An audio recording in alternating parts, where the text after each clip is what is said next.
go ahead and get started. I did ask you to read through that section. The main idea behind reading through that section out of the book is that all the calculus involved in that section is calculus that we should be able to do by now. Integration, um, using different techniques to find the definite integrals. That section is really about can you read a book is what it's really about. Can you read a book? And working on that skill, because a lot of you are engineering majors, and a lot of the problems that you're going to face are going to be, can you translate the problem from the words into the math? And that becomes the Achilles heel. So we are going to touch on that section next week. I don't know when. I want to see how all this goes. I would just, again, take your time to read through it carefully, look at each example, see if you can make sense out of it. And hopefully when we discuss it next week, you'll have some good questions for me. Like, I didn't understand what the hell they meant by this or whatever. All right. But we are going to push on into sequences and series. I have a lot to talk about today. All of it is pretty much pre-written. I'm not going to work through this. I'm not going to sit here and wait for you to copy down everything I put up here, because I'm going to put this all out on the web. All right. So focus on understanding what's up here, asking questions if you don't understand something, and then I will work some examples, all right, as we go. Okay, so a lot of this is review from last class. Last time we defined a sequence to be a function that went from the natural numbers into the real numbers. So the only thing was we were restricted. We could only plug in like 1, 2, 3, 4 into the function, then what comes out is some number, right? An example of that was a sub n equals 1 over n. You plug in 1, you get 1. You plug in 2, you get 1/2, 3, 1/3, so on and so forth, right? We also discussed last time the limit of a sequence. We're saying here what happens to the sequence as we let n go to infinity. So in other words, like, where are these numbers headed? And we said that if it heads to some number L, then that's the limit. And we say it converges to that number. If it doesn't converge, then we said it diverged, right? Okay, so that's all stuff we talked about last time. We also had a theorem from last class that said that if we're trying to find the limit of a sequence, and we can look at that sequence a sub n and look at it as a function of x instead, and look at the limit as x goes to infinity, where x is a real number, then wherever this goes, this one must also go with it. And I gave a picture in class, but now it's actually hardwired into the notes here. The blue here is the function x over x plus 1. And then the sequence n over n plus 1 is all the dots. And you can see that wherever the blue goes, the red's got to go with it, right? Yeah, we did that last time, so nothing new there. And then we talked about the squeeze theorem. The squeeze theorem, ooh, that's getting cut off. Well, let me see. That's a little cut off there on the side. There we go. Squeeze theorem, I didn't write the squeeze theorem on the board, but I referred to it. Basically what squeeze theorem says is this. If you've got a sequence, b sub n, that's squeezed between two other sequences, a sub n and c sub n, so you've got a sequence that's always between these other two, and the two outside sequences, the a sub n and c sub n, so these two outside ones, if those two, as you go to infinity, go to the same place, L, then the one in the middle has to go to L also. And I did this example in class. We were finding the limit as n went to infinity of this sequence. And so I wrote down, well, if we want to know about this, I can write down what I know about sine. Sine is bounded between -1 and 1. And then remember I divided everything by n. Do you remember that? Yeah. And now I've got this sequence right here in the middle of two other sequences. And now I let n go to infinity. These two go to 0. And that means the middle one must go to 0, right? Now I decided I would throw in a picture of that also. So what's happening here is 1 over n is the green sequence, and then -1 over n is the blue, and this guy right here is always between those two, and as you go to infinity, those two get smashed down to 0, and the sine one has to be stuck between them, so the sine one's got to go there also, right? So does that picture help a little bit? Any questions? All right. So what I've tried to do today is anything that's highlighted in kind of like this bluish is what I'm going to do in class, like work out. This theorem, if the limit as n goes to infinity of the absolute value of your sequence goes to 0, then the sequence itself without the absolute value must go to 0. This is an important theorem because what it allows us to do is take a sequence that maybe we're having trouble with trying to figure out where it's headed, and we look at its absolute value. And if that absolute value, if the limit of that sequence goes to 0, then the other one has to go also. All right? So I have two examples I'm going to work here. Let's take a look at this first one. I'm going to give myself some space here.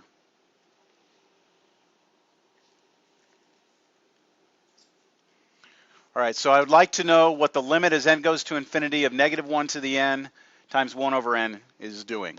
So I recommend that you try and maybe write out the first few terms just to get a basic idea of what's going on here. What are the first few terms of this sequence? I'm talking about this right here. If I write out like a sub 1, a sub 2, a sub 3, what would I get? What's that sequence? What's the first term in that sequence? -1 to the 1 times 1 over 1, which is just -1. Next one, -1 to the 2 is 1, and then 1 over 2 is 1/2, so it's positive 1/2. The next one will be negative, won't it? This is going to alternate. So negative what? 1/3, and then positive 1/4, and so on and so forth. That's what it's doing, right? We agree? So it looks like it's headed towards what? 0. But we need to do it in a more precise way. So what I'm going to do first is I'm going to try to use that theorem. I'm going to look at the limit as n goes to infinity of the absolute value of -1 to the n times 1 over n. And that is equal to limit as n goes to infinity of, now what does the absolute value do? What's the effect of the absolute value on this? Keeps it positive. So I can totally disregard the -1 to the n now, can't I? Because all that's doing is switching my signs back and forth. So if I get rid of that, then all I'm looking at is 1 over n. Now I don't need the absolute value anymore because isn't 1 over n always going to be positive? Yes, because the n's we're plugging in, 1, 2, 3, 4, they're always positive, so this is always positive. And where does that go? That's a Cal 1 problem. That goes where?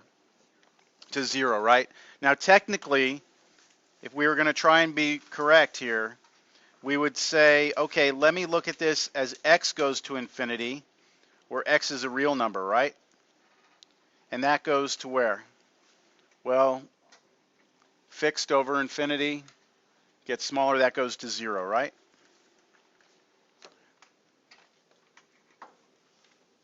So this limit must be whatever this one does if you treat it like a function. 1 over x goes to 0, so that must go to 0. So you see I'm using two theorems here at one time. I'm using the first one is the absolute value, and the second one is the one from before where we said wherever the function goes, the dots have to go with it. Okay, now let's check to make sure we've met the requirements of the theorem.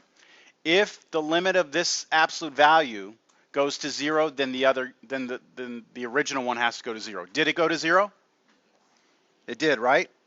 It went to 0. So this means I can say this. Therefore, the limit as n goes to infinity of -1 to the n times 1 over n must be 0 also.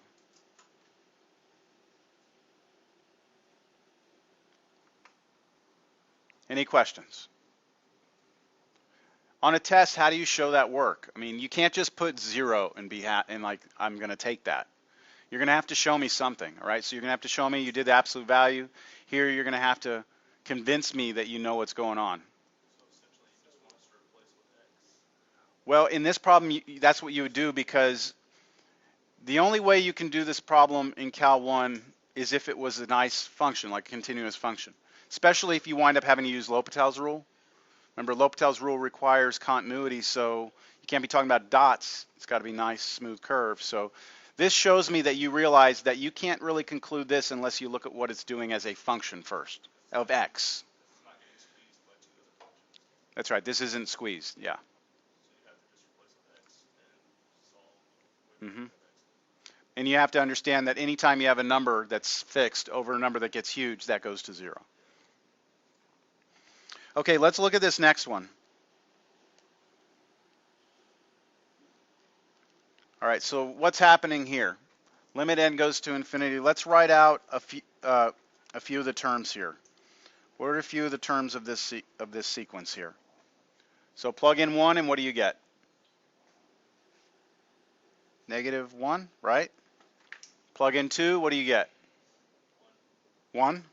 Plug in 3, -1, 1, -1, 1. It just keeps doing that, right? Where does that look like it's headed? Doesn't look like it's headed, right? It looks like it can't make up its mind. So let me see about this theorem. Let me see if I can apply this. Limit n goes to infinity. Let me look at the absolute value of this. Well, what's the absolute value of that going to be? Just 1, right? Right? Just 1?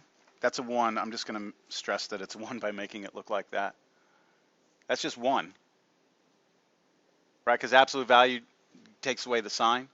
And what's the limit as n goes to infinity of 1? Just 1, right? It's a constant, so it's 1. So does that mean that this limit is 1? Why not? What was the condition of the theorem? It has to go to 0. If the absolute value guy, if that guy, when you take the absolute value of your sequence, if that guy goes to 0, then the original one has to go to 0. If that one goes somewhere else, this theorem, you throw it out the window. Okay? That's why I did that example. I don't want you to just be like, oh, anytime I see something like that, I'm going to take the absolute value, and whatever that answer is, that's the answer. No, it has to go to 0. So this one goes to 1, and so I'd say, can't apply the theorem. So we have to do this another way. The only other way to do it is just to look at the sequence again and kind of conclude what we concluded before. In order for a sequence to converge, it's got to go somewhere, right? One place only. And this one just keeps on hopping back and forth. So it diverges. It's kind of like back in calculus when we were trying to figure out the limit of the sine function as you went to infinity. Sine just kept on going like that, so we would say the limit doesn't exist. Same thing here. This sequence does not converge because it keeps hopping around. All right? So you would just say diverges. Diverges since it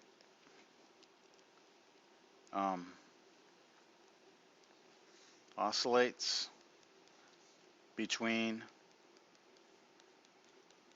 -1 and 1. So I think that's the way you spell oscillates. Okay. Is that all right, everyone? All right, let's look at the next thing, some notation. Notation. I've been writing this to let you know that we're taking the limit, we're letting n go to infinity of a sequence, and the answer is some number L, right? That means my sequence is headed towards L, right? Another way of writing that's much shorter is to write a sub n arrow to L. That's telling you right now that sequence goes to L without having to write limit n goes to infinity. It's just shorter notation, all right? So let's take a look at this one right here. Find the limit as n goes to infinity of n factorial over n to the n.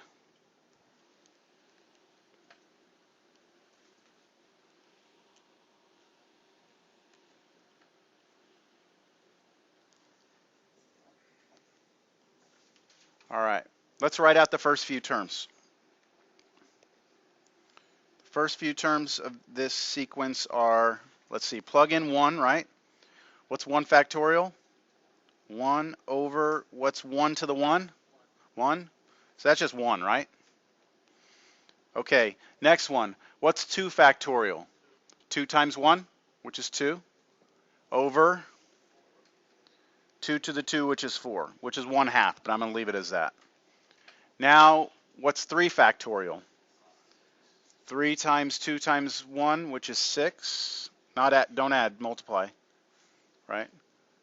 3 times 2 times 1 over 3 to the 3rd, which is 27. And then next one, what's 4 factorial? 24 over 4 to the 4th. 4 to the 4th? 4 times 4 is 16, times 4 is 64, times 4 is 256. What does it look like this thing is headed towards? Looks like the numerator is growing, right? But the denominator is growing much quicker. It looks like it, right? That's what it appears to be doing. So it looks like these fractions are getting smaller as we go. So it looks like it might be headed towards 0, right? How in the hell are we going to show that, though? How can you show it? Well,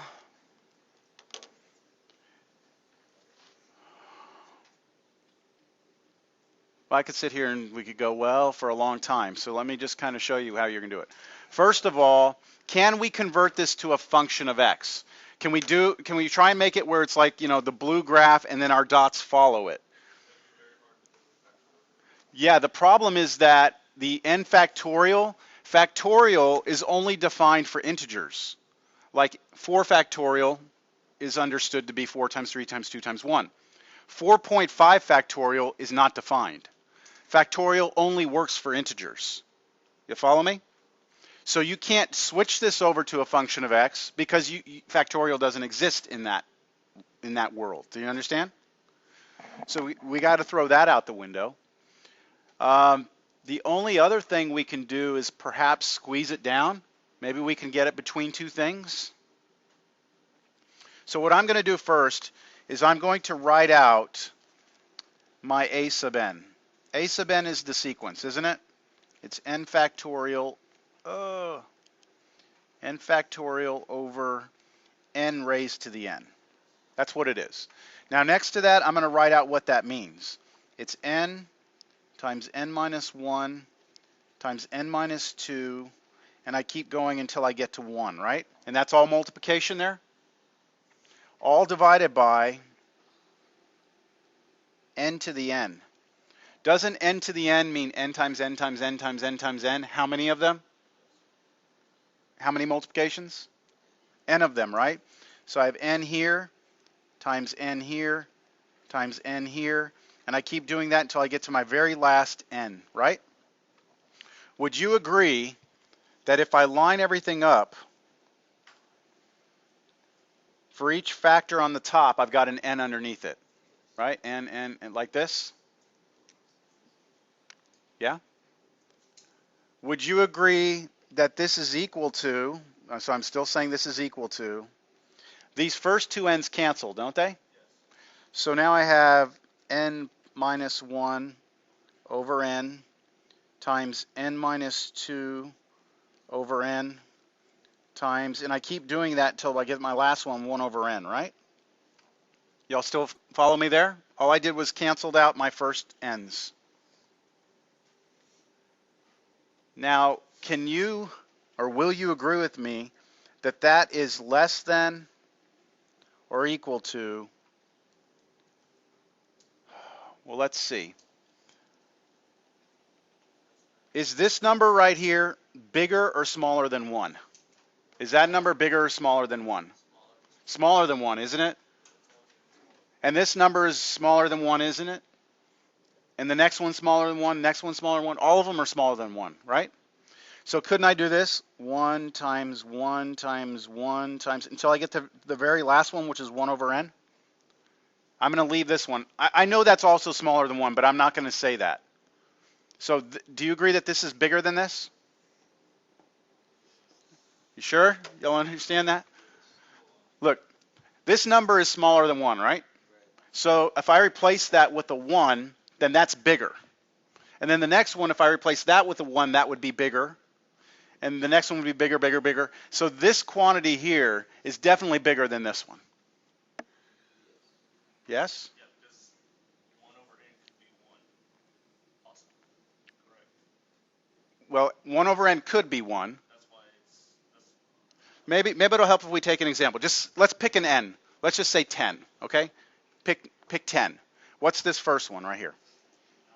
What's this first guy right here? If we 9 over 10 times next one 8 over 10 times 7 over 10 times 6 over 10 times 5 over 10 times 4 over 10 times 3 over 10 times 2 over 10 times 1 over 10, right? Agreed? Now, if I replace all of these first ones right here, if I replace all of those with 1s, right? If I replace all those with 1s, that's going to be bigger than this is. Yes? Replace all those with 1s, and that's going to be, then that would be, replacing with 1s would be bigger than this thing is. So remember, if you take fractions, take numbers that are smaller than 1 and multiply them times each other, that gets smaller, doesn't it? 1/2 times 1/3 is 1/6. It gets smaller. So all these guys right here are making each other smaller, where if they were just 1s, they wouldn't be doing anything. They'd just be 1, 1, 1, 1. So do you agree with that inequality then? Sound okay? All right. And get rid of that. So what I've got now is this. I've got my a sub n, which was the n factorial over n to the n. That's this right here, right? Right there? And I'm trying to point with this. That right there is this, which is smaller than 1 over n, isn't it? I need squeeze theorem. I just need something on this side that's going to squeeze both sides down. Now, can you tell me where this is going to go if I let n go to infinity? That's going to go to 0. So I need this side to go to 0 also. But you got to promise me that it's going to be smaller than this. 0. 0. Why not 0? Because look, I know that that's bigger. This right here is bigger than 0. Why do I know that? It's a positive number divided by a positive number. Positive number divided by a positive number is positive number. It's bigger than 0, right? So here are my two functions here. And now what I'm going to do is very loosely, I'm going to take the limit. So as I let n go to infinity here, I get 0. As I let n go to infinity here, I get 0. And therefore, the one in the middle must go to 0 also.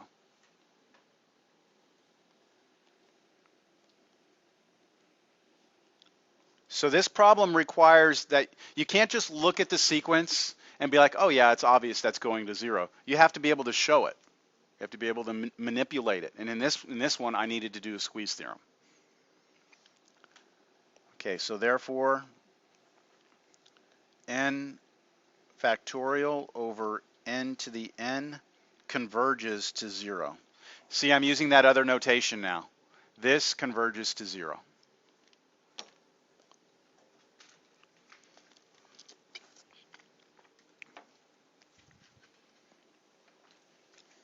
Okay, this next note here, I'm not going to go through in class and show you why. I think we can do it without too much fuss. Okay, we're going to look at the sequence r to the n. R to the n, where r is a number.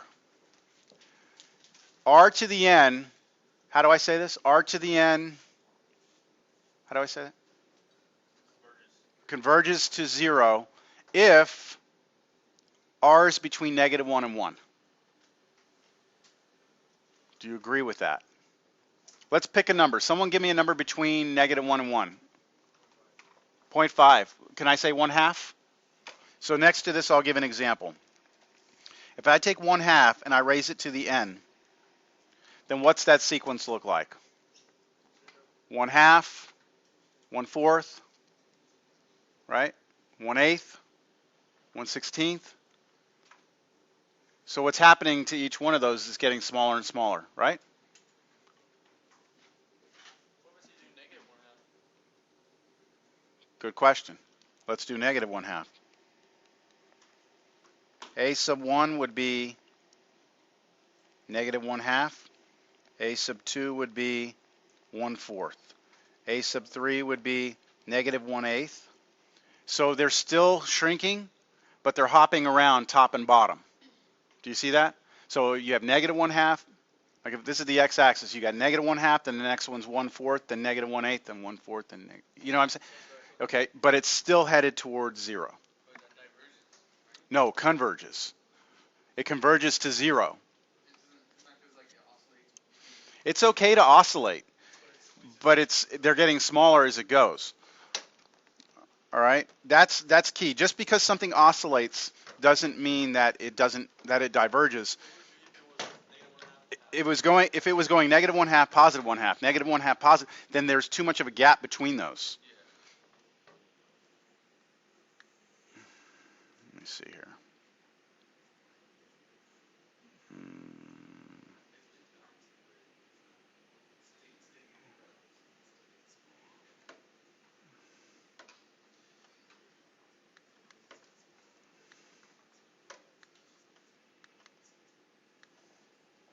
What was the one we were just doing? 1/2? Negative 1 divided by 2 raised to the n.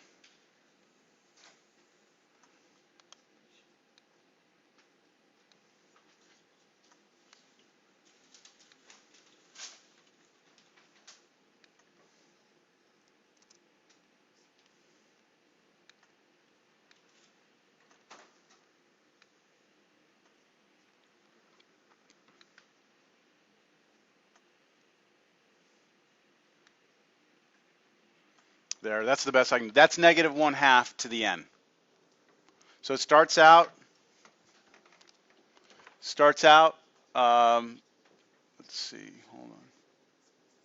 Yeah, hold on a second. Did I type that in right?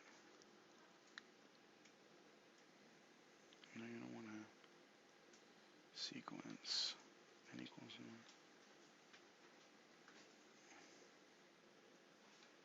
1. Oh, I see. Hold on. Yeah, it just cut one of them off. That's all. I don't know why it's not showing. Oh, I know why. Hold on. Y min, I got to go negative. There it is. Okay, there. That better? At 1, you're at negative 1/2, right? Then positive 1/4, negative 1/8, positive 1/16, negative 1/32, pop, pop, pop, pop. But it's headed towards 0. All right? And the idea behind this little note is that any time you take a number, if that number is between negative 1 and 1 and you start raising it to powers, it's going to collapse, it's going to crush, right? Down to nothing.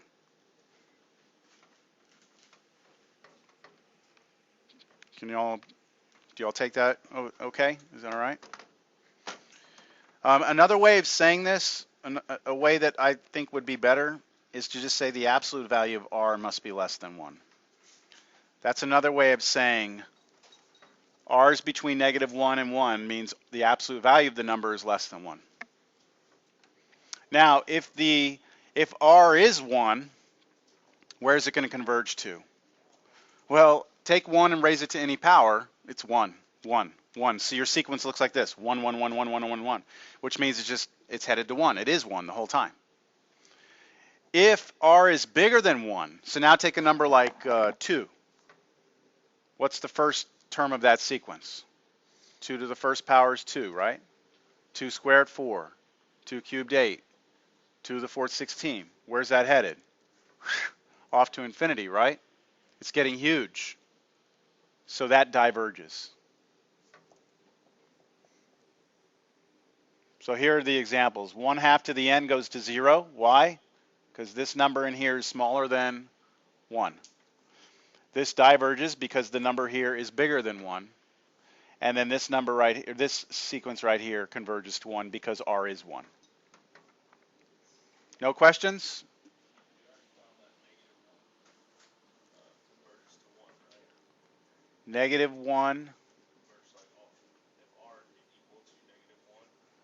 Well, I don't have if r is equal to -1 here. Yeah, so that's like the only number that is not solved. Yeah, because -1 we saw it, well, it diverged. Oh yeah. Remember, it diverged, so we would have thrown it into this, we would throw it into this case also.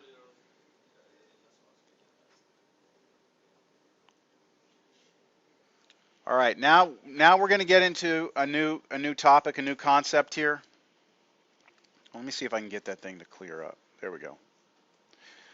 The idea behind an increasing and decreasing sequence.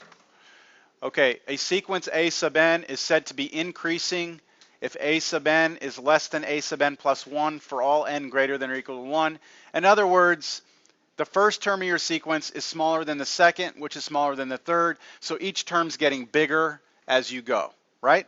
That's increasing. And you can tell by the graph of, this is an example of an increasing sequence. First term smaller than the second, then the third, then the fourth. But notice that these actually, I mean, it's kind of hard to tell, but each one is a little bigger than the next, right?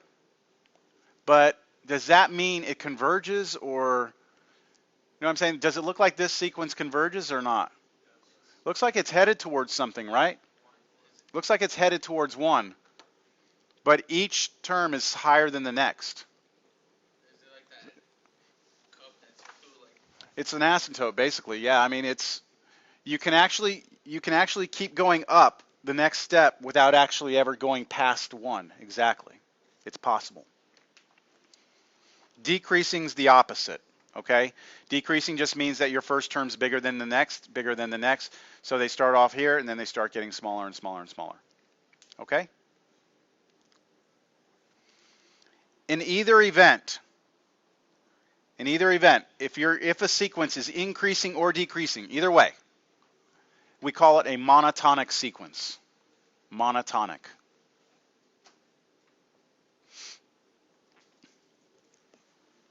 So here's your first example here that I'm going to do.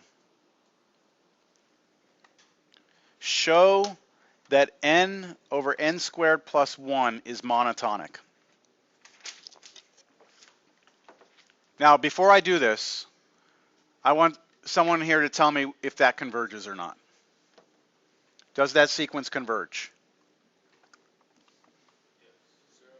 Yes, it converges to 0. Why? How? Because the n is going to go 1, 2, 3, 4, 5, but the bottom is going to go like between 2, 5. Okay, I agree, this is it. But how would you show that to me on a test that converges to 0?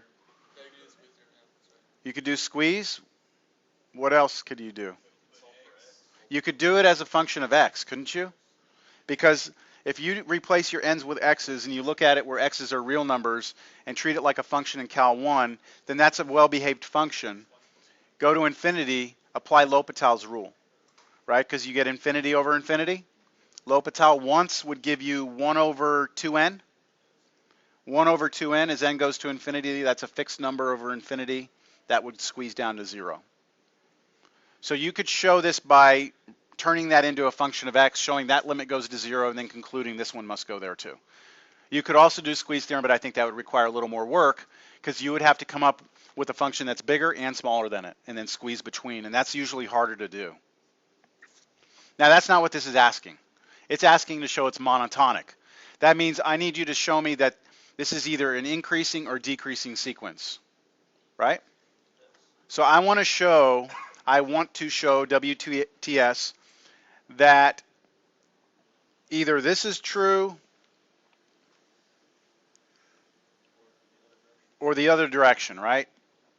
Either the first guy is bigger than the next guy or the first guy is smaller. But I can tell by writing out the first few terms, the first guy is bigger than the second, right? And the second's bigger than the third. So I want to show that's true. You cannot show it by just looking at it and saying, yeah, it's obvious. You have to show it algebraically. All right? So that's what I'm about to do. Well, I'm not going to do it. I already did the work. I'm just going to show you talk through what I did.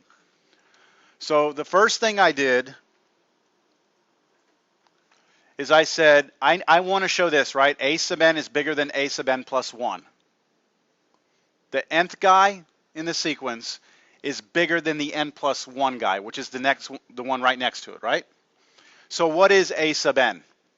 So I'm just going directly from here down to here. That's A sub n, isn't it? That's A sub n, directly from the formula. What is A sub n plus 1? That means instead of plugging in n, right, I'm plugging in n plus 1 into this. So wouldn't I get an n plus 1 on top? And then an n plus 1 squared plus 1. That's where this comes from. You need to stop me if you don't understand what I did there.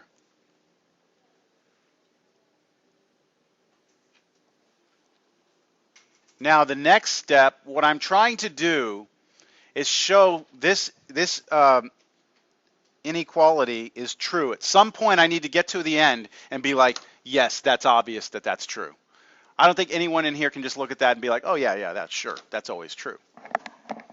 So what I do is I multiply both sides. I do like a cross multiplication. I multiply both sides by this first. So I multiply this over here, it cancels, doesn't it? Multiply this on this side, and it becomes this thing right here, which is the n plus 1 squared plus 1, times the numerator over here, which is n. Then I multiply both sides by the n squared plus 1, so it cancels here, and it appears over here on the right side. So that's this line. Do you all see that? Then I distribute. Well, I expand this, n plus 1 squared. That gives me these three terms, then plus 1. Over here I do like a foiling, and I get this. Then I distribute the n through. So this is all algebra, right? Just moving things around, multiplying through. The next line, I can subtract n cubed on both sides. I move my n squared over, my n over, and I get this final statement here. N squared plus n is greater than 1. And that's always true, isn't it? Remember where n always has to start, right? N always has to start where? At 1. So take the smallest n could ever be, which is 1. What's 1 squared? 1 plus 1 is 2, which is bigger than 1. And after that, you plug in a different n, it's just going to get bigger on the left, right?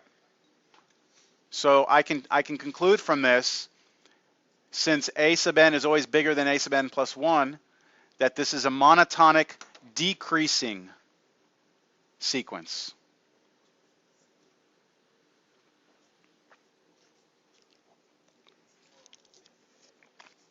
Anybody have a question on the algebra behind that? So you start off with what you want to show, you manipulate it down to something that you can conclude easily is always true.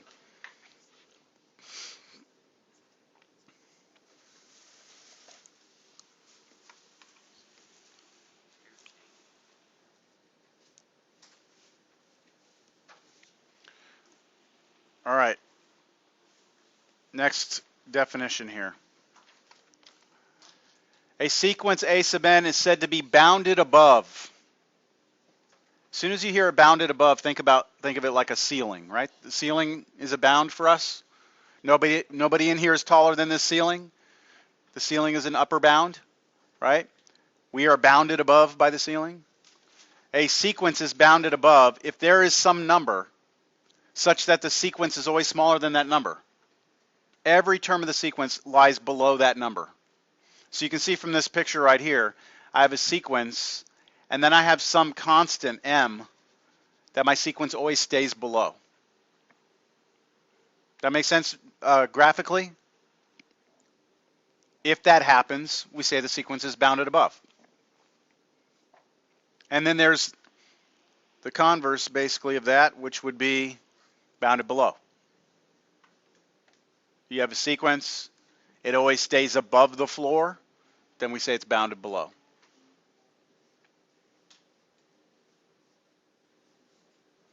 In either case, if you're bounded above or bounded below, in either case, we call it a bounded sequence. So if I say, hey, this is a bounded sequence, that means it's either bounded above or below. Is it possible to be bounded above and below at the same time? Give me an example. Sine n. Take the sequence sine n. It's a bunch of dots, right? Just goes up and down.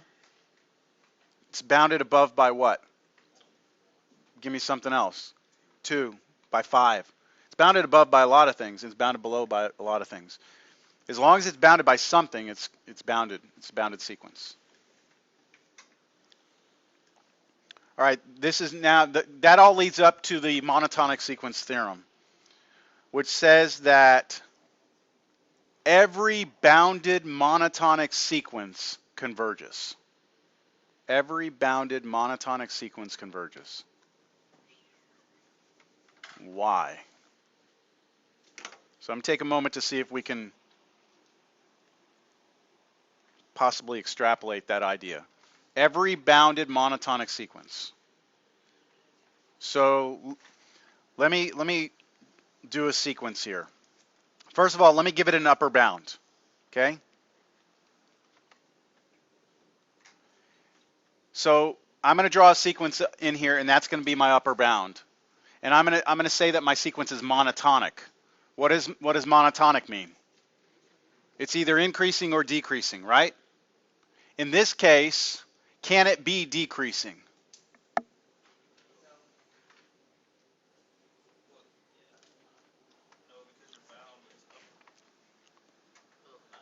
Well, you know what? Let me do it this way. Let me do this. Let's start it the other way. It might be easier. Monotonic would mean what? Either increasing or decreasing, right? So let me draw a decreasing sequence. Starts out here. I just know the next one has to be here, and below it could drop way down, could just barely drop, whatever, right? But if I'm bounded, right? If I'm bounded below, like this, if I'm bounded below, then what has to happen? So like, let's say I have this right here. But it has to keep going down, but it can't go past that line. So it's going to act like an asymptote. It's going to force my sequence to do what? Converge to that line, right? That's the idea. It just never goes past it. But it has to keep getting closer, because every next point in the sequence has to be below the one before. And then the next one below. And I mean, I hope by now you realize that you can get closer and closer to something without ever getting there, right? So that would force the convergence to happen. And go back to this. Now, what we have to be careful with, what we have to be careful with in this theorem is that this theorem tells us it converges, but it does not give us any information as to what it converges to. So if I tell you, hey, this monotonic sequence is bounded, all you can tell me is it converges. That doesn't, there's no like formula that tells you, okay, and it converges to this. You know what I'm saying? But it's useful. All right, we're getting close to the end here. Continuity and convergence theorem.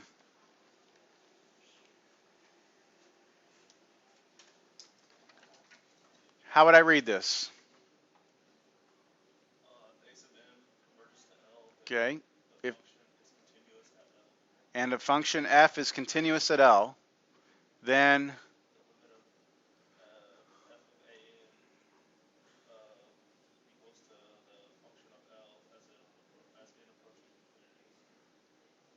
kind of, that was pretty close.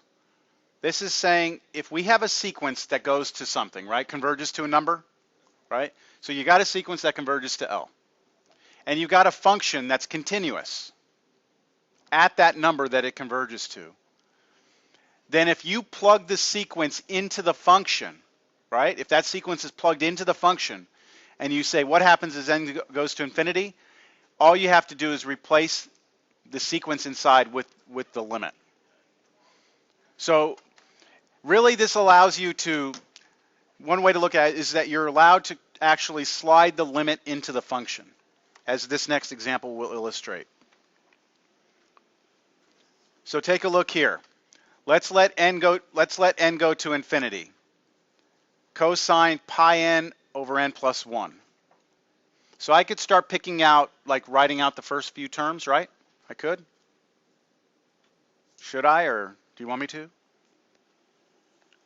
What would the first term of this sequence be? Pi over 2? Cosine pi over 2. What is cosine pi over 2? 0, right? What would the next one be? Cosine of 2 pi over 3. Next one, cosine of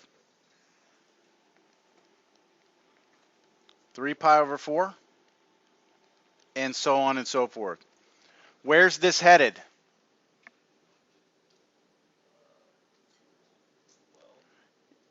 You see what I'm saying? Like, right now, the problem is that the inside here is something that I could figure out where that's going, couldn't I? Like if the cosine wasn't there, couldn't you do this problem? So the theorem above allows you to just basically pass through the cosine and do the limit inside. So I'm going to say that this is equal to, this right here, will be equal to cosine of the limit as n goes to infinity of pi n over n plus 1. Now I'm only allowed to pass the limit through the cosine because cosine is a continuous function. All right? It's continuous. So I can do this. If the function here is not continuous, you can't do this. You can't apply the theorem. You're not going to run into that, but you have to have that condition for you to use this. Now, how would you handle this this in here? Let n go to infinity. Where's the numerator headed? Infinity over a very large number, infinity. Well, yes, it is, but you have infinity over infinity. And that's what L'Hopital's rule is all about, right? But you have to be able to convert this into a function of x, right? Can you convert this into a function of x? Are you okay with that? Forget the cosine is even here for now. This is what we're focusing on. Sure, you could look at that as a limit x goes to infinity of pi x over x plus 1, couldn't you? Where x is a real number. And then you apply L'Hopital's rule. What's the derivative of the top? Pi. What's the derivative of the bottom? 1. Where does that go? Pi. So the inside of that blue part right there, goes to pi, doesn't it? This inside part goes to pi. So your answer is cosine of pi, which is -1.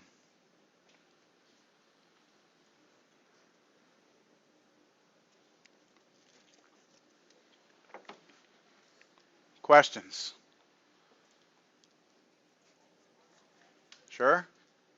I feel like I'm saying that a lot. Questions? And then no one ever tells me. Maybe I'll stop asking.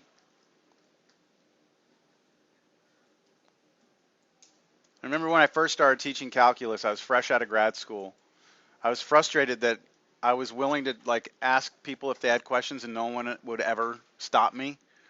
So I started like first day of class, I would just go up there and I'd bring my graduate material and I would just start writing my graduate work on the board and be like, everyone okay? Okay. Everyone, and no one would ever stop me. It would take like 10, 15 minutes. Finally, someone would be like, I have no idea what the hell that you're putting on the board. Because everyone else is like, I'll figure it out later, man. You know, I'll figure this shit out later. I'm asking you, you either answer. If you don't answer, this is your opportunity, you know? If you don't get something, you should let me know. If not, I'm not sure when it's going to happen for you. So are we all okay with this? There's no questions. All right. You get rid of the cos, like avoid the cosine, and you put it back in at the end. I'm sorry? Like you go through the cosine because of the limit, and then Yeah, I figured out what all this is going to do. And I used that stuff over here, and I figured out it goes to pi, right? So that means my answer is cosine of whatever this is, and that's going to be pi. See, that's what this is saying right here in this theorem. It says if this sequence goes to L, and that sequence is sitting in a function, then the answer to this is just your function evaluated at that limit. We got pi, so the answer is cosine of pi, which is -1. you replace the sequence with L, and then That's right. Replace the sequence with L, and then whatever function is outside, you just evaluate it there. It's like a substitution. Yep. All righty. And we keep going. All right, these are the last problems. These are the last problems of this section. We are going to get into series today. So, all right, now these problems, I mean, I have covered the section as it's covered by the author. Okay, I haven't skipped any examples. I've shown you what the author shows. But I've picked some problems that I think if I were to just throw these at you, you'd be like, what the, you'd be like looking back at my videos, he never did anything like that. And that's because these problems are all just a little different. And I wanted to show you some of the things you might have to do to figure these out. So let's look at this first one. Determine if the sequence converges or diverges. If it converges, find out where it heads. So let's look at this first one right here.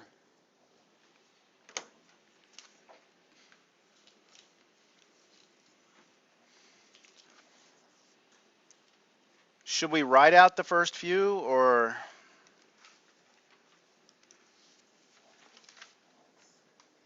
If I wrote, it would be like what? First one would be like 9 cubed over 10 squared. I'll write them out. I'm not going to compute them. I'm just going to write out what it'd be. 9 cubed over 10 squared. And then 9 to the 4th over 10 cubed. 9 to the 5th over 10 to the 4th. Is that right? And the question is, where's that headed? Where is it headed? Well, the top's headed to infinity, right? And the bottom's headed to infinity? So could you use switching this to a function of x? Could this be 9 to the x plus 2 over 10 to the x plus 2? Yeah, because those are exponential functions, aren't they? Then you could use derivatives. I, in no way, shape, or form want to do that, though, because that is going to be a pain in the ass. Just because you're going to be taking derivatives of, what's the derivative of 9 to the x plus 2? Like if I ask you, what's the derivative of this? 9 to the x plus 2 times natural log 9. Remember that? Derivative of a to the x is a to the x natural log a. And then the next one on the bottom will be 10 to the x. It's just going to be, I'm afraid of doing this. I'm not afraid, but you know what I'm saying. I've got a better way, all right? I've got a better way. So here's the better way. What I'm going to do is I'm going to write this as 9 to the n times 9 squared over 10 to the n times 10 to the first power. I'll just put a 1 there. Is that the same? Yes? That's the same as 9 squared. What's 9 squared? 81? Over 10 times 9 over 10 to the nth power. Okay, so what I did here is I said, all right, I got everything so I had power, the power was n, right? So I said that this is, this right here is this, right? Because you add exponents to get back up here. Is everyone comfortable with going from there to there? Because that's going to be like your nemesis for the next week, is being able to do that. And then the 10 to the n plus 1, is that okay? Okay, then I peeled off the constants. 9 squared is 81, 10 to the first power is 10. Peel that off, put it in front. And then since these are both raised to the n, right? Since they're both raised to the n, I can do a fraction raised to the n. And what can you tell me about this right here? If n goes to infinity, where does that go? It goes to 0. Why? Didn't we talk about this earlier? R to the n. And what did we say? If we have some number raised to the n, and like r to the n, we said that converged to 0 if that r was between -1 and 1, right? 9/10 is smaller than 1. So this right here goes to 0 since r equals 9/10 is less than 1.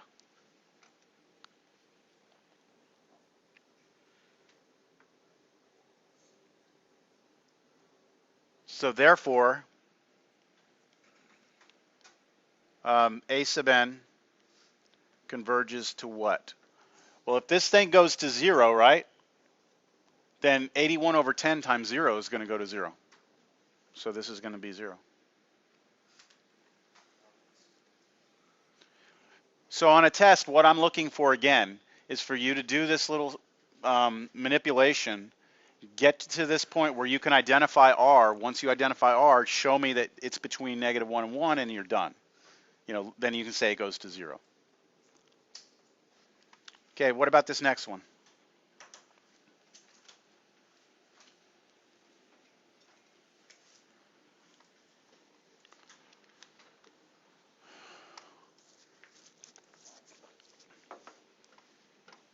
Do we want to write out the first few terms here? Let's see. Plug in 1, I get -1 over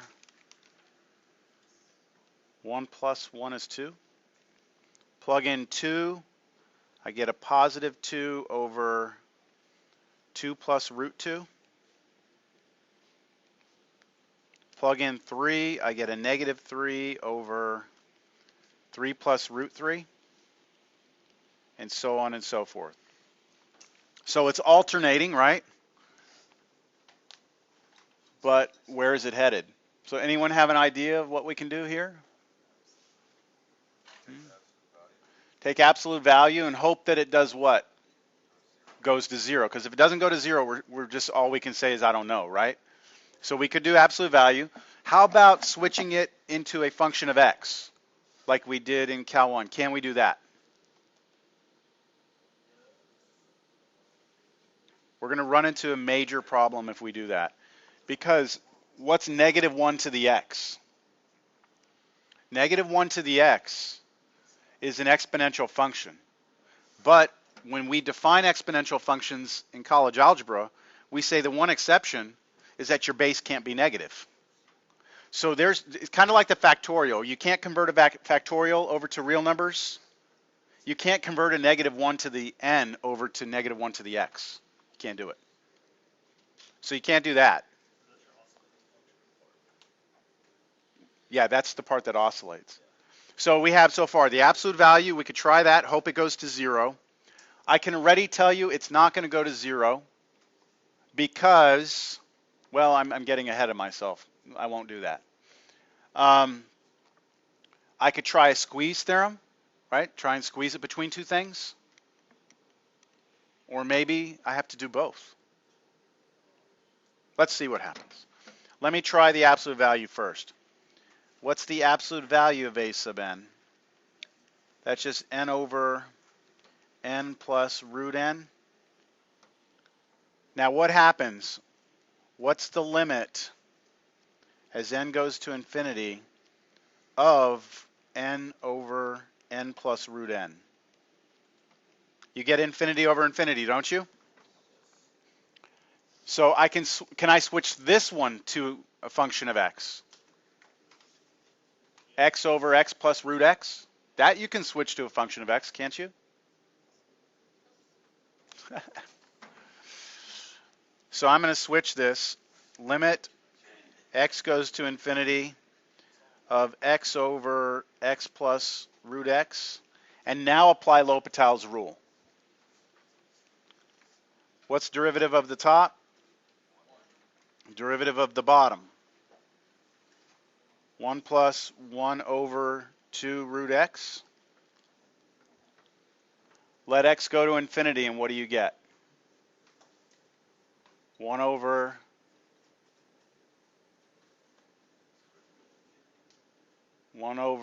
1 plus, what's 1 over infinity here? That goes to 0, right? So where is that headed? 1. It's headed to 1, isn't it?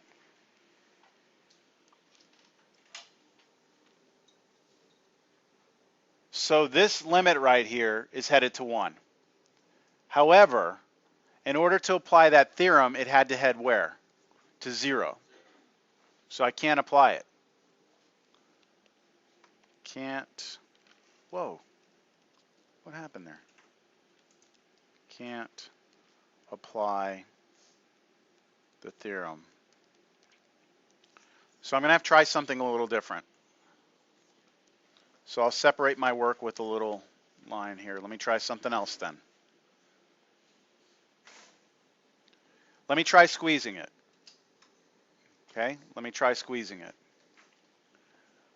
How about if I look at the original problem, which was, I don't want to do it red because the original problem was a sub n equals -1 to the n times n over n plus root n.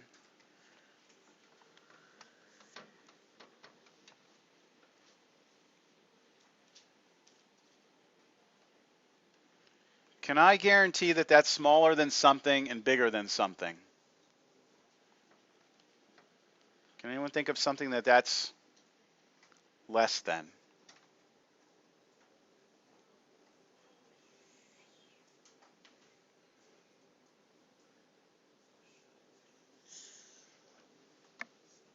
It's less than 1? Less than or equal to 1? Look at, I have n on top, right? I have n on bottom. If I add a number to n, that's bigger than n, isn't it? So n divided by a number bigger than itself is going to be a fraction, right? Smaller than 1. So I could say this right now. I could say -1 to the n over n, times n over n times root n is less than or equal to 1. I agree with that. But now, if you try and use this as your squeeze, that's going to go to where? 1. So you need something on the other side that also goes to 1 so you can squeeze it. But you can't tell me that this is bigger than 1 also. You can't. So the squeeze isn't, we could sit here and keep trying to squeeze it. That's not going to work either. But here's what we can do. What, the absolute value one? Well, we can't use that because, remember, the absolute value was, the theorem said if the absolute value of the sequence, if that converges to 0, then the original one does. That's all it says. If it doesn't go to 0, we can't use it. But what we can use is some work that we did in here. Where do we know this goes? Just this right here. Where does that go? Where does it go? It goes to 1, doesn't it? So watch this. Here's my last attempt at this.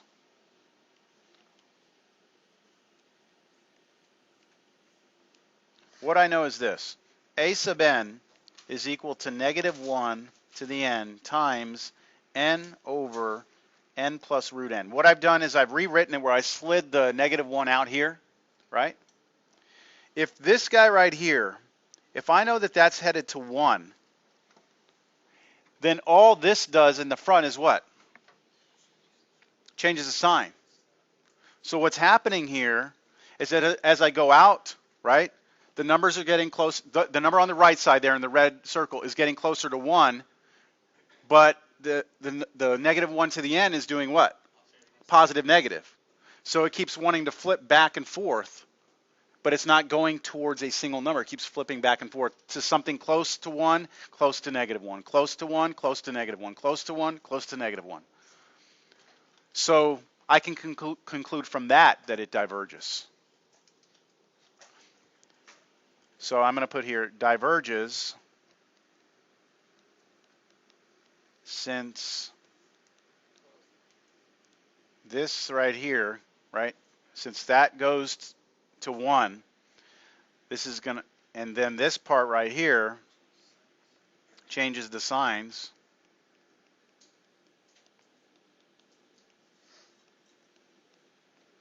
it's going to oscillate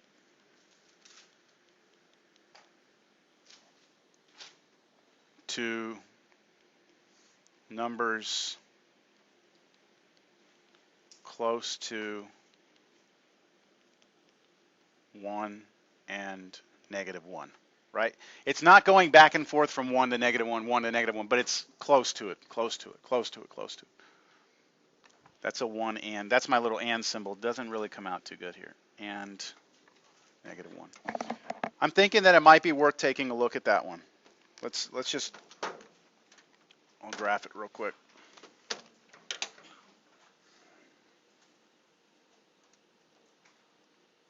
Okay, it was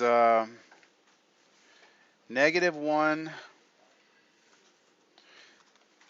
raised to the n times n divided by n plus the square root of n. Where's everybody going? Where are you going?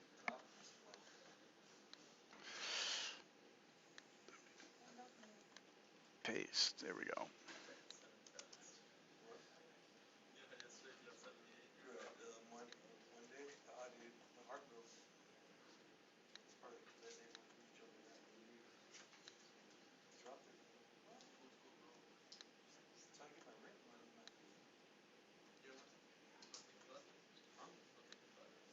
There you go.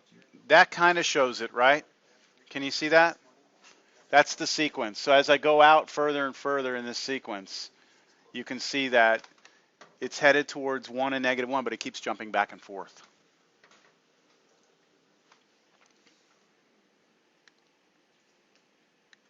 All right, next one.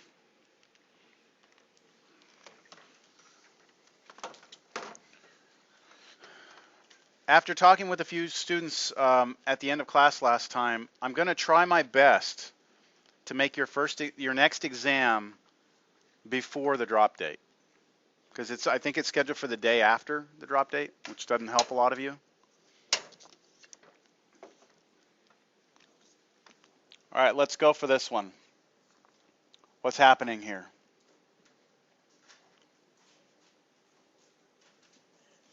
Let n go to infinity. Where does tangent inverse go as n goes to infinity? Pi over 2. Okay, so that's why I wanted to show this one, is because there's something you got to understand about this tangent inverse before you can do this problem. First, though, I have to make this a problem where I'm looking at the limit as x goes to infinity of tan inverse x over x squared. So I'm going to look at it like it's a function, and I'm going to see where it's headed, and then hopefully from that I can recover where the original one goes. All right, so now let x go to infinity. What we have is arctangent of infinity over infinity squared, basically infinity. The inverse tangent of infinity is pi over 2. Remember, when you say arctangent of infinity, what you're saying is if you go over here and you graph tangent, remember that tangent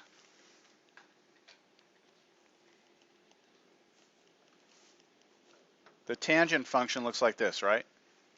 That's tan x. That's tan x. So when you say arctangent of infinity, you're saying where does the tangent function go to infinity? Positive infinity.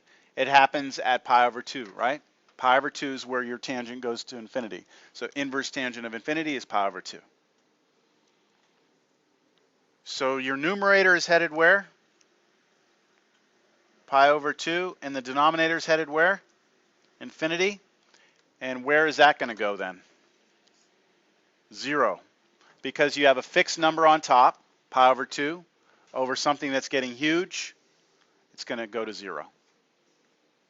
So since the function goes to 0, that means that the sequence goes to 0. So therefore, tangent inverse n over n squared goes to 0.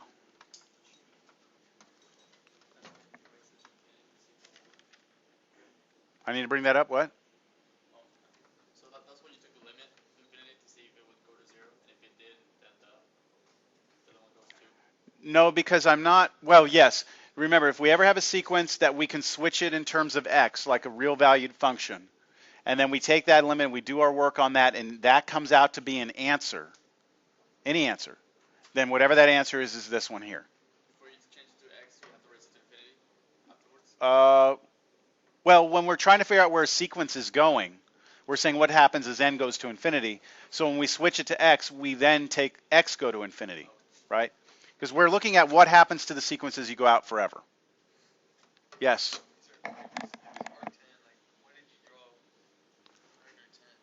Because I'm working backwards off that graph, right? Like if I said this, like if I said, what's tangent of pi over 4? You go to your unit circle, or you go wherever, tangent of pi over 4 is 1, okay? So arctangent of 1 equals pi over 4. So it's the reverse. So if I look at the tangent function and go to pi over 4, I'm up at 1.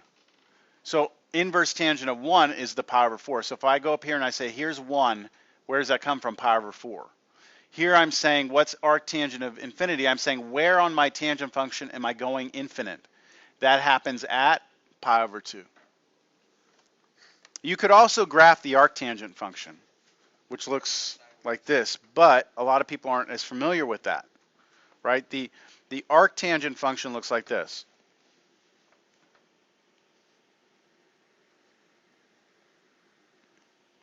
That's what it looks like. And this happens at pi over 2, and over here, negative pi over 2. So you could say, where is the arctangent headed to infinity? What happens when you go out to infinity? It heads up towards pi over 2. Either way. All right, let's look at the next one.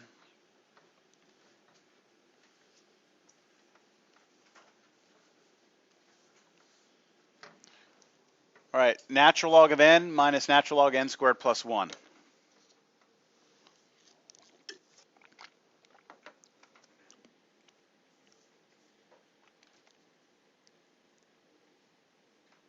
Let n go to infinity real quick. Let's just see what happens. Natural log of infinity is what? Natural log of infinity is infinity. Natural log of infinity squared plus 1 is still natural log of infinity. So we get infinity minus infinity. Infinity minus infinity is not 0. It's an indeterminate form. So we're going to hope to get this into a different version. But before I can do that, I'm going to have to switch it, right? To x's instead. Can anyone tell me what I should do next? Make it a fraction. You mean use the property of logs, right? There's a property of logs that says if you have natural log of u minus natural log of v, that's equal to natural log of u over v. So I'm going to use that right now to turn this into a single log. Natural log of x over x squared plus 1.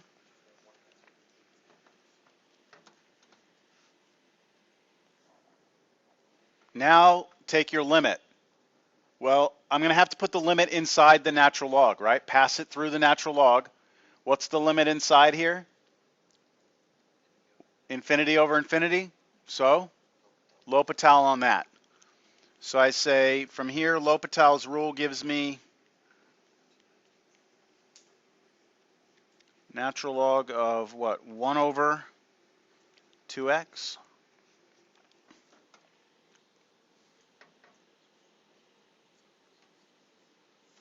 I heard something kind of, I don't know, it freaked me out the other day. I don't know if any of you have any friends that are in the MIM math, the MIM. I've heard that they're not, I don't know if they're not taught it, but they're not allowed to use L'Hopital's rule. The tutors over there told me they were taught it. Yeah, which is, and I think some of the tutors are the MIM. I don't know how you can do some of these problems without L'Hopital's rule. It would be like, ooh, you know. Was there a question? I mean, some of these you can do by hand, but they're really tough. I mean, like it's just abuse, really. All right, what happens now? Let x go to infinity. What's 1 over infinity? That's going to go to 0. So this is headed towards natural log of 0. What's natural log of 0? Other way around. Natural log of 1 is 0. What's natural log of 0? No. Negative infinity. Negative infinity. You have to remember what the natural log function looks like, right? Looks like this. So of course natural log of 0 is undefined. But what's happening? This is a limit. What happens is you go to 0. Your function dives down to negative infinity. So this heads to negative infinity. And therefore, what can we say? This thing is basically doing what this one does, right? And this one is headed to negative infinity, which means this one is headed to negative infinity also, which means it diverges. That's all we need to conclude. Therefore, the answer, I'll just put it up here, therefore, it diverges.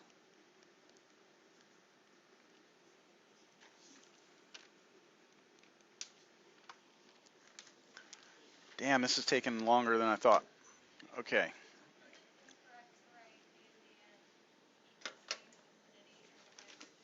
Like a to the n arrow negative infinity. If it is going to negative infinity, that's okay. But you need to also understand that you can have divergence without it going to infinity or negative infinity. So like the sine n one, the one that kept on oscillating up and down, that's not converging. It's diverging, but it's not going to infinity or negative infinity. It's just diverging. It's not going anywhere. So divergence is a more broad answer. It covers infinity, negative infinity, and just jumping around stuff. So I wouldn't take off for it. Yeah. Make sure you write diverges. All right, look at this one here. I'm going to try and work through this one quick. On this one, I'm going to rewrite it first. A sub n equals cosine n pi over 5 to the n. Right? And I could get fancy and try and turn this into a function of x. The reason why I'm going to avoid that is because if I turn this into functions of x, then would you agree that if you try and use L'Hopital's rule here, like imagine these were x's, the derivative cosine of n pi would be, or x pi, would be negative sine x pi times pi. And on the bottom, the derivative of 5 to the x would be 5 to the x natural log 5. And then you try L'Hopital again, and it just keeps getting uglier and uglier every time you apply L'Hopital. So I'm not going to do that. Instead, what I'm going to do is I'm going to try and squeeze it. All right? So to squeeze it, it's going to be a pretty, I hope, a pretty decent squeeze. Would you agree that I'm going to start with the one thing I know for sure. Cosine of n pi is between negative 1 and 1, right? But I don't want cosine of n pi. I want cosine of n pi over 5 to the n, right? So divide both sides by 5 to the n, or divide everything by 5 to the n here.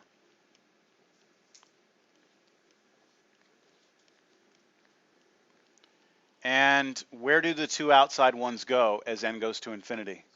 They go to 0. Because I have fixed over 5 to the infinity is infinity. Right, 5 to the infinity is infinity. So when I take my limit now, right, let n go to infinity, I get 0 here. Let n go to infinity here. I get 0 here. And so, of course, the guy in the middle's got to go too. So the answer is 0? Okay, on this problem, what we're going to do is, and this is the one I got hung up on in class on. So the thing what we're going to do is we're going to try and apply the theorem that says that if the absolute value of a sub n goes to 0, converges, then a sub n must also go to 0. So that's what I'm going to try for. What I'm going to do first, look at what the absolute value of a sub n is. That's equal to, since I have negative pi to the n, when I take the absolute value of that, it's just going to be pi to the n. So the negative is actually not going to play a factor at all. On the bottom, we have n factorial. Now, this is equal to pi over 1 times pi over 2 times pi over 3 times pi over 4 times pi over 5. And then this continues until you get out to pi over n. So in the numerator, you can see in the numerator that we have pi times pi times pi n times, so that's your pi to the n. And then on the bottom, you have 1 times 2 times 3 times 4 times 5 all the way out to n. That's your n factorial. So I've rewritten it this way. Now, what's happening here is that if we look at each of these factors, we know that, pi is just pi. Pi over 2 is just pi over 2. Pi over 3 is pi over 3. But the next one, notice that the next one, pi over 4, this one right here is the first time that we will have a number that is smaller than 1. Since pi is about 3.14, the first one is 3.14 approximately. This one is about 3 divided by 2, which is a little bit bigger than 1. This one's a little bit bigger than 3 divided by 3. That's a little bit bigger than 1. So that this one is the first one where we actually get a number that's less than 1. And then each of the following ones will, like pi over 5, again, that's less than 1. And each of these continues until we get out to pi over n. So what I can say is that this whole product is less than or equal to pi times pi over 2 times pi over 3 times 1 times 1 times 1 times 1 all the way out till I get to my pi over n. Right? Because what's happening is that each one of these is smaller than 1. So if I replace them with things that are bigger, then my product gets bigger. So I know that this product down here on the bottom, right here, that this product is actually going to be a larger number than the one here. So now I've got some sort of upper bound or upper control on that thing. So what I can say is that this is equal to pi times pi over 2 times pi over 3 times pi over n, which is equal to pi to the 4th over 6 times 1 over n. So here's where I am. I've got my original thing that I was looking at, which was pi to the n over n factorial. And I'm saying that that's less than or equal to pi to the 4th over 6 times 1 over n. And of course I know that this is always bigger than or equal to 0 because pi is a positive number, raised to the n is positive, n factorial is positive, so I know that this has got to be bigger than or equal to 0. Now when I take the limit, left side, 0 is a constant, just goes 0. But over here, pi to the 4th over 6 is a number, constant, times this thing, as I let n go to infinity, that thing is going to go to 0. So essentially the right side also goes to 0. And then by the squeeze theorem, the one in the middle has to go to 0. So since the absolute value of our sequence goes to 0, that means the sequence itself goes to 0.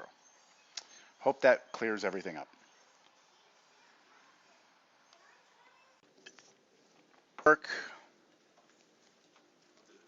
Let's do, I had you do 5 through 8, right? So let's do 9 through 31 odd. Oh, sorry, this is page 434.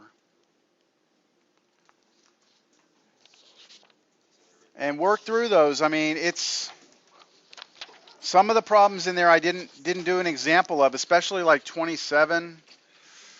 Just gonna have to see how you do with that stuff.